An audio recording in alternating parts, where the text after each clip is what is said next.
Hello बच्चों, बिहार विद्यालय परीक्षा समिति के द्वारा कक्षा 10वीं का फर्स्ट टर्म का एग्ज़ाम जो है ये सोशल साइंस का 27 तारीख को, ठीक है। इसका ओरिजिनल क्वेश्चन पेपर हमारे पास आ चुका है।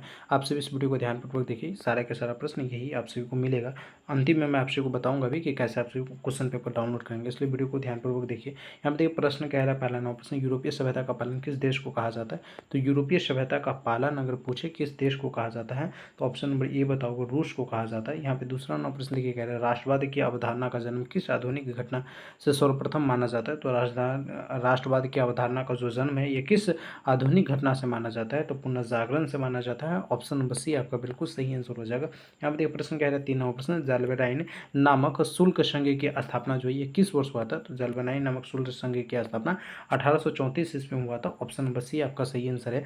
आगे बढ़िए, 4 नंबर प्रश्न देखिए, करें शासन को परिवर्तन न होने दो किस शासन की यह मूल नीति था। तो ये आप सभी को पता है मेटरनी का था।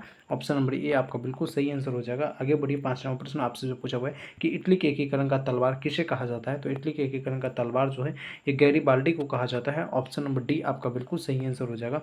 यहाँ पर देखिए पहले 6 नंबर प्रश्न कह रहे हैं कि यंग यूरोप की स्थापना किसकी महत्वपूर्ण भूमिका, मतलब यंग यूरोप की स्थापना में किसकी सबसे महत्वपूर्ण भूमिका है। तो मेजनी की महत्वपूर्ण भूमिका, यंग यूरोप की स्थापना में मेजनी ने ही किया था। तो ऑप्शन नंबर बी जो है आपका बिल्कुल सही आंसर हो जाएगा। यहाँ पर देखिए 7 नंबर प्रश्न आपसे क्या पूछ रहा है पहले कि हीगल थे। तो हीगल क्या थे, एक फ्रांसीसी दार्शनिक, एक सार्डिनिया के शासक, एक जर्मन के दार्शनिक, यह एक इटावली देशभक्त थे। तो ऑप्शन बी आपका बिल्कुल सही आंसर है। यहाँ पे 8 नंबर प्रश्न आपसे पूछा हुआ है कि ब्रिटेन में चार्टिस्ट आंदोलन किस वर्ष हुआ था। तो ब्रिटेन में जो है यह चार्टिस्ट आंदोलन 1838 ईस्वी में हुआ था। ऑप्शन बी आपका सही आंसर हो जाएगा।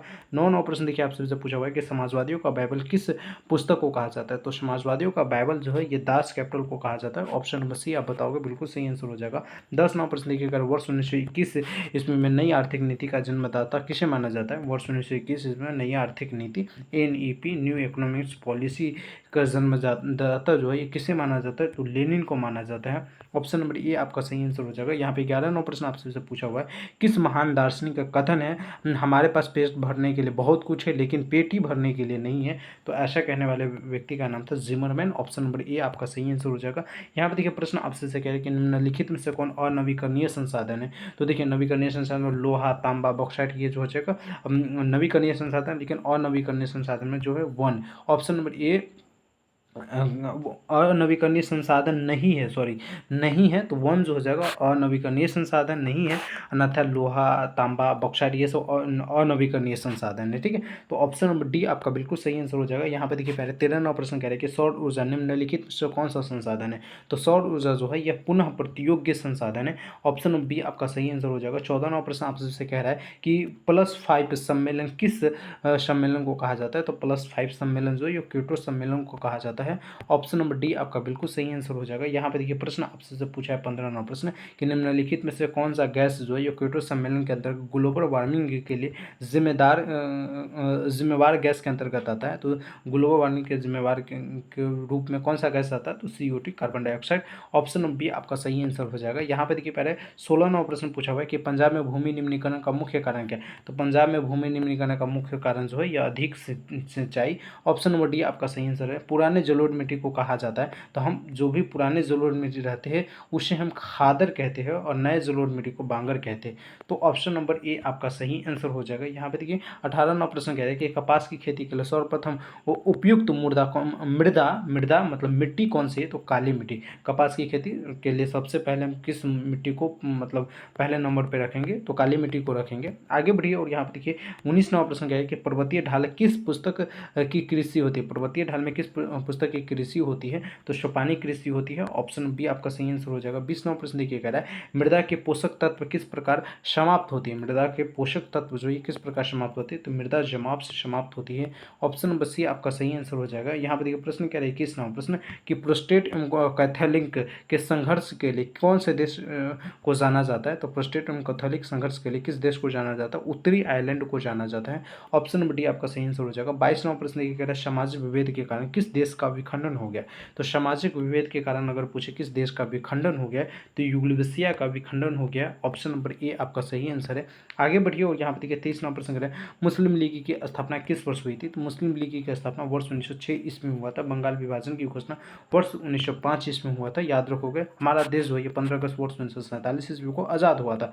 आगे बढ़ते हैं और यहाँ पर देखिए 24 नंबर प्रश्न आपसे से पूछा कि ब्रिटेन में सार्वजनिक वयस्क मताधिकार की मान्यता किस वर्ष में? सार्वजनिक रूप से सभी को, महिला और पुरुष को जो है यह वयस्क मताधिकार कौन मत कर सकते हैं, सरकार चुन सकते हैं। तो 18 वर्ष से अधिक जिसका उम्र है, 18 वर्ष भी जिनका उम्र है वो मतलब मत दे सकते हैं। तो यह जो अधिकार है यह कब ब्रिटेन में लागू हुआ था? तो वर्ष 1928 ईस्वी में। आगे बढ़िए और यहाँ पर देखिए 25 नंबर प्रश्न आपसे पूछा हुआ है कि जाति प्रथा की कठोरता के कारण समाज में कौन सी कुतिराई आई है? तो जाति प्रथा की कठोरता के कारण जो है ये समाज में कौन सी कुतिराई है?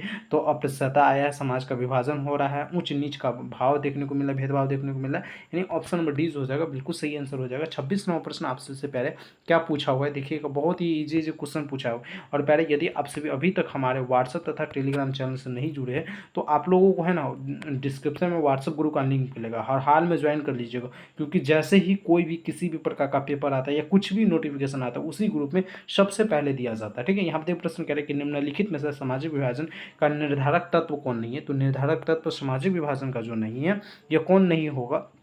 अच्छा, कौन है पूछ रहा है, सॉरी, यहाँ पे करें निम्नलिखित में से सामाजिक विभाजन का निर्धारक तत्व कौन है? तो स्वयं की पहचान की चेतना, ये भी हो जाएगा। राजनीतिक दलों द्वारा सामुदायिकों की मांगों को उपस्थित करने का तरीका, सामुदायिकों की मांग के प्रति सरकारों के बीच, ये सभी हो जाएगा।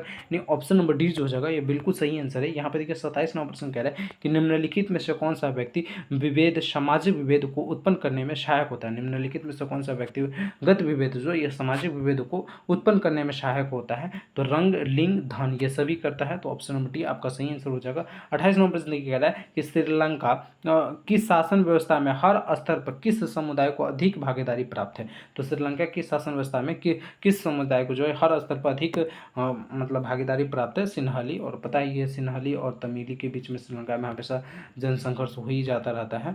तो ऑप्शन नंबर डी आपका सही आंसर हो जाएगा। 29 नंबर प्रश्न कह रहा है शक्ति पृथक्करण से अभिप्राय क्या? शक्ति पृथक्करण से जो अभिप्राय है ये विधायिका, कार्यपालिका और न्यायपालिका में शक्तियों का विभाजन किया गया भारत में। तो ऑप्शन नंबर सी आपका सही आंसर हो जाएगा। कार्यपालिका का सही प्रयोग कौन करता है? तो प्राइम मिनिस्टर करता है, देश का प्रधानमंत्री, ये भी याद रखोगे। आगे बढ़िए पहले और यहाँ पर देखिए 30 नंबर प्रश्न आपसे से कह रहा है कि भारत में किस प्रकार की अर्थव्यवस्था है? तो भारत में जो हो जाएगा ये मिश्रित अर्थव्यवस्था है। ठीक है, यहाँ पे देखिए वानिकी अर्थव्यवस्था के किस क्षेत्र के अंतर्गत आता है? वानिकी अर्थव्यवस्था जो ये किस क्षेत्र के अंतर्गत आता है? तो ये हो जाएगा प्राथमिक क्षेत्र के अंतर्गत। वानिकी जो हो जाएगा ये प्राथमिक क्षेत्र के अंतर्गत आएगा।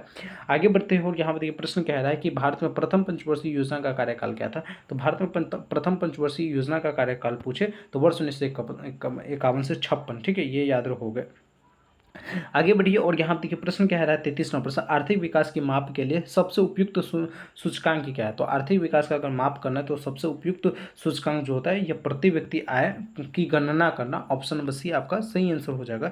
यहाँ पर देखिए प्रश्न कह रहा है कि योजना आयोग की स्थापना किस वर्ष हुई थी? तो योजना आयोग की स्थापना वर्ष 1950 ईस्वी में हुआ था। और पूछे योजना आयोग को भंग कब कर दिया गया था? तो साल 2014 में भंग करके साल 2015 में नीति आयोग बना था। और योजना आयोग जो है ये गैर संवैधानिक संस्था है, इसके अध्यक्ष जो होते हैं ये प्राइम मिनिस्टर देश के होते हैं। यहाँ पे देखिए 30 नंबर प्रश्न आपसे 35 नंबर प्रश्न कह रहे हैं कि बिहार में जीवन यापन का प्रमुख साधन क्या है? तो बिहार में जो जीवन यापन का प्रमुख साधन है ये कृषि है। ऑप्शन नंबर बी आपका सही आंसर हो जाएगा। यहाँ पे 36 नंबर प्रश्न कह रहे हैं कि भारत में राष्ट्रीय आय का सर्वप्रथम अनुमान किसने लगाया था? तो राष्ट्रीय आय का सर्वप्रथम अनुमान लगाने वाले व्यक्ति का नाम था दादा भाई नौरोजी। ऑप्शन नंबर ए आपका सही आंसर हो जाएगा। यहाँ पे देखिए 37 नंबर प्रश्न कह रहा है किस अर्थव्यवस्था में एक चक्रीय प्रवाह का निर्माण करते हैं? किस अर्थव्यवस्था में एक चक्रीय प्रवाह का निर्माण करते हैं? तो उत्पादन में।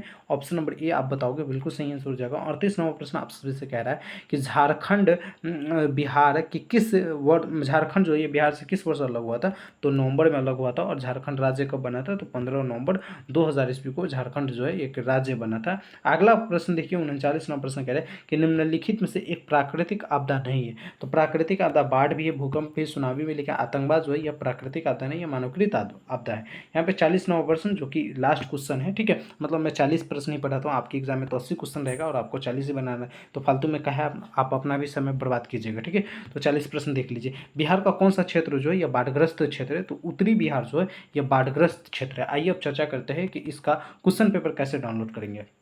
तो पहले सोशल साइंस का question paper, original question paper download करने के लिए आंसर की के साथ डाउनलोड करने के लिए आप लोग क्या कीजिएगा, सब्जेक्टिव का भी, तो आप लोग गूगल पे आ जाइएगा, सबसे पहले सर्च कर लीजिएगा BSEB कार्य CAREE लिखिएगा, पहले नंबर PSPcadet.com का वेबसाइट दिखेगा, इसको ओपन कीजिएगा।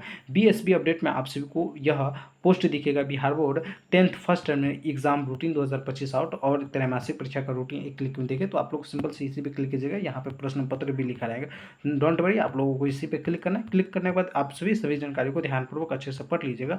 पढ़ने के बाद यहाँ पे देखिए ऑल क्वेश्चन पेपर जो है ये डाउनलोड करने का लिंक मिल जाएगा। यहाँ पे सामाजिक विज्ञान का लिंक जो है ये एक्टिव है, हिंदी का लिंक एक्टिव, जैसे सामाजिक विज्ञान पे क्लिक कीजिएगा, आपका प्रश्न पत्र जो है ये कुछ इस प्रकार से ओपन हो जाएगा। देखिए ओपन हो गया ना, तो आइए और जल्दी से जल्दी डाउनलोड भी कर लीजिएगा। बाकी पल पल की अपडेट के लिए आप लोगों को क्या करना है, हमारे व्हाट्सएप चैनल को हर हाल में फॉलो कर लेना है।